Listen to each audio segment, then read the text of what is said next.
In 2002, I became pastor of the First Presbyterian Church of Benton Harbor. That same year, Eugene Petersen, a Presbyterian minister, also published The Message. Whoops, that's The Message. Working after a dozen years. It's a contemporary rendering of the Bible from the original languages in everyday language. In the Benton Harbor congregation, this became known as the Petersen translation of the Bible. So I'm reading from the Petersen translation of the Bible today. From Mark 11, verses 1 through 11. Oh, yes. When they were nearing Jerusalem at Bethphage and Bethany on Mount of Olives, he sent off two of his disciples with instructions. Go into the village across from you. As soon as you enter, you'll find a colt tethered, one that has never been ridden. Untie it and bring it. If anyone asks, "What are you doing?" say, "The master needs him," and will return him right away. They went and found a colt tied to the door at the street corner and untied it. Some of those standing nearby said, "What are you doing, untying the colt?" The disciples replied exactly as Jesus had instructed them, and the people left them alone. They brought the colt to Jesus, spread their coats on it, and he mounted it. The people gave him a wonderful welcome, throwing their coats on the street, others spreading out rushes they had cut from the fields. Running ahead and following after, they were calling out, "Hosanna! Blessed is he who comes in God's name. Blessed the coming kingdom of our father David. Hosanna in the highest heaven." He entered Jerusalem and then entered the temple. He looked around, taking it all in. But by now it was late, so he went back to Bethany with the 12. Hear what the Spirit is saying to the church. Praise to you, Lord Christ.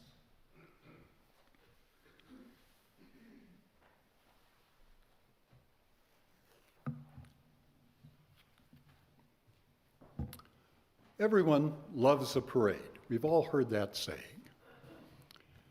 Well, I grew up, as it was said in my introduction, in a small town in Minnesota. And this, like many Midwestern little towns, was known for something for the harvest parade that happened in the fall. And Worthington, Minnesota was known as the turkey capital of the world. So when we celebrated in the turkey capital of the world with a parade on Turkey Day, we were marching with high school bands and floats, and the parade was led by a flock of turkeys. So if you were in the high school marching band, you learned to watch your step as well as watch the people around you as you marched in order in the parade down the street. So with that kind of expectation of parades, when Ann and I, as graduate students, were invited by a colleague of mine in 1970 to come and spend a holiday weekend at a place that she had rented for some weeks during the summer out in Saugatuck, because her family, a suburban family from Chicago, had often spent summers out here. So that was our first introduction to coming to Saugatuck. And so as we came out for the weekend, Shirley Herman, who was a UCC candidate for the ministry as a second career later in life woman, so took us to the parade on, I can't remember whether it was Memorial Day or it was 4th of July. I think it was one of those two holidays. But we gathered along Butler Street with a crowd of people, and as the parade began, as I looked down the street, you could see leading the parade was a red Thunderbird car, and a guy sitting in the back seat, and he had his hands up in the air like this, almost like we were with our palm branches this morning, saying Hosanna. And the crowd was cheering as he came along, and as he got closer, I looked and I saw, and suddenly I realized he was holding puppets. And immediately I was transfixed back over 20 years to sitting on my aunt and uncle's farmhouse floor with my cousins watching this miraculous machine in front of us, a television, which I'd never seen before as a 3, 4, 5-year-old. We didn't have a TV. We listened to the radio. But my aunt and uncle had a TV. And on that program, there was this guy playing with these puppets. And they were alive. And now I was seeing them in reality again. The real Bert Tillstrom with Kukla and Fran right there waving. And what a thrill that was for me. You know, I came back then to reality, but just really appreciated that wonderful ritual that I found out later as we, back in the late 70s, started building the Eternal Project out here and brought our young children out and took them to the parade. And I was telling them what a miracle this was to see these puppets. And they were like, Dad, because they were raised on Sesame Street and Mr. Rogers and television, no big deal. But the magic that I felt, still in that ritual, I love to see Bert Tillstrom leading that parade every time. So,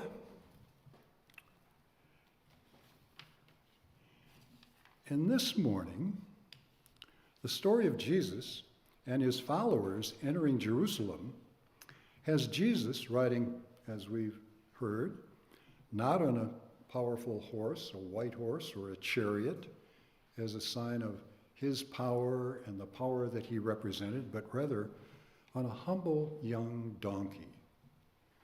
Jesus knew what lay ahead for him. And as he told his disciples, they didn't seem to comprehend what this really was. But following his instructions as he gave them, and the word parade is derived from a Latin word making preparation or leading up to something. So preparing the way of the Lord, as it were.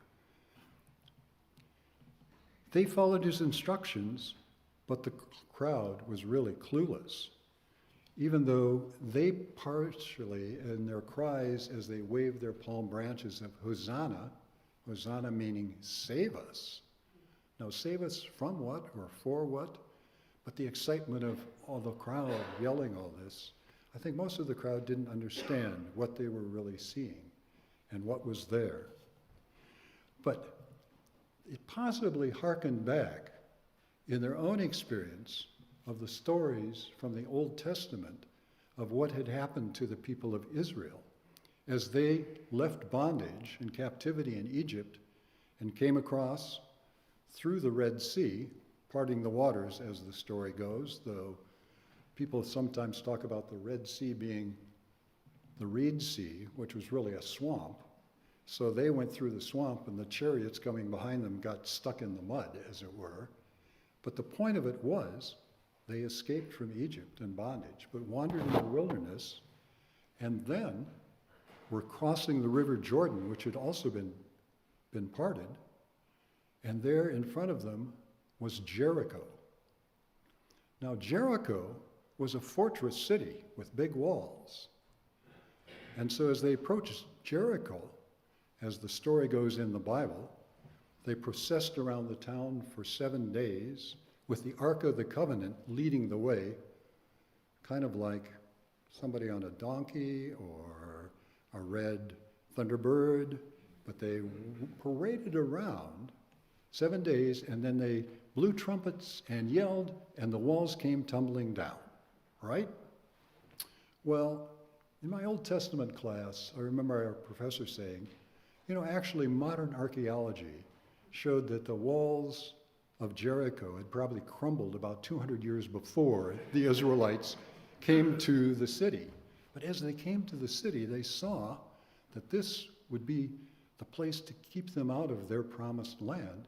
And yet, look what their Lord had done to take care of the fortress there so they were free to go in. So they did a ritual parade, and they celebrated what God had done for them. 200 years or last week didn't matter. God had made this happen. So, the message of Jesus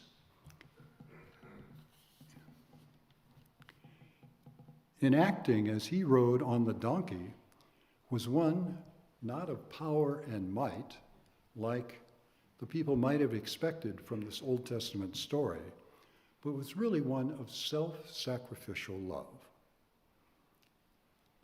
And I'm having trouble, being my height, as I talk to Jim, seeing my notes now. And I've even worn my reading glasses so I can do that, so I'm going to pick them up, right? But they were shouting Hosanna, which means save us. And he was setting an example of moral leadership, of humility, of leading within the body, the people, in a new way.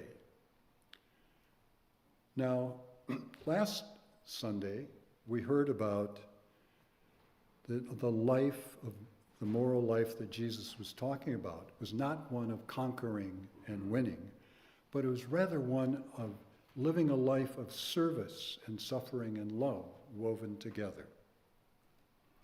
But could they see it then? And can we see that now and believe in it and put it in action in our lives? The passage immediately preceding our reading in the Bible, the description of Jesus and his followers preparing, riding on the donkey, entering in Jerusalem, I think gives us a hint in an individual symbolic way of what Jesus' moral leadership is really about in our Palm Sunday parade. So again, back to the message.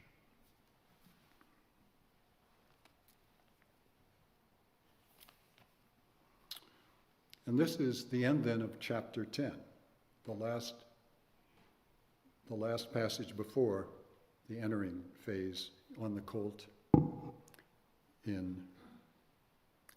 toward Jerusalem. And ironically, it begins with, they spent some time in Jericho. Well, we just heard about the meaning of Jericho. As Jesus was leaving town, trailed by his disciples and a parade of people, a blind beggar by the name of Bartimaeus of Timaeus was sitting alongside the road. When he heard that Jesus the Nazarene was passing by, he began to cry out, "Son of David, Jesus, mercy, have mercy on me." Many tried to hush him up, but he yelled even louder, "Son of David, mercy, have mercy on me." Jesus stopped in his tracks. "Call him over." They called him and said to him, "It's your lucky day. Get up. He's calling you to come." Throwing off his coat, he was on his feet at once and came to Jesus. Jesus said, "What can I do for you?" The blind man said, "Rabbi, I want to see." "On your way," said Jesus. "Your faith has saved and healed you." In that very instant, he recovered his sight and followed Jesus down the road. He then became part of the parade.